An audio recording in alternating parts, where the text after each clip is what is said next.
vous, lecteurs masculins, évitez ce livre. Non, je rigole. C'est pas tout à fait ça. Ou alors, rapprochez-vous de ce livre. Il est antimachiste, Oui. très fortement, Oui, mais il est loin d'être anti-homme. En fait, c'est un livre, c'est vrai que la rencontre, elle se fait dans une librairie. Donc Isabelle, elle doit interviewer Dania pour sa rubrique Jet d'encre.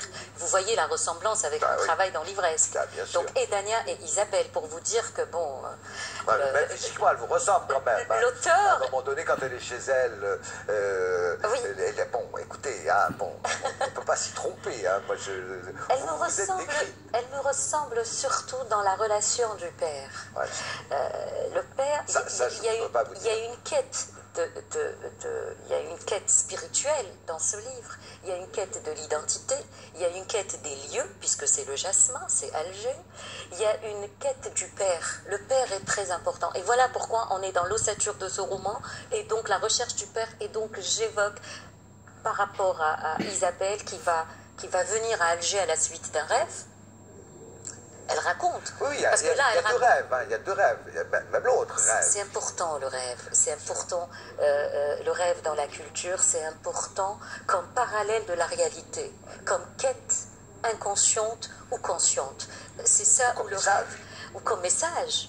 Voilà, il est très important. Et nous sommes dans une société où le rêve est très important, presque comme un épisode de la vie. On suit les rêves comme si c'est une révélation de quelque part, d'une providence, d'un ciel étoilé, En fait, est-ce que vous dites quelque chose quand même qui est, par rapport à ces deux cultures différentes, hein, qui est la culture musulmane, Isabelle est agnostique. Oui, agnostique. Hein, elle est en quête théologique, je dirais. Hein. Ou alors, elle s'intéresse à toutes les religions. Elle se permet de voir les religions avec beaucoup de distance. Avec recul.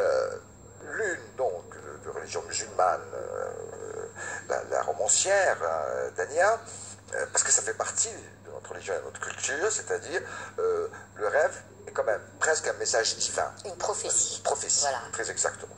Tandis que dans la culture occidentale, le rêve est plus ou moins sujet à interprétation, et puis il ne fait pas partie intrinsèquement de quelque chose qui peut être lié à une religiosité ou à une religion, etc. Absolument. On sait très bien, puisqu'il y a eu la psychanalyse, Freud, etc., c'est l'inconscient. Alors, quand elle parle chacune de son rêve,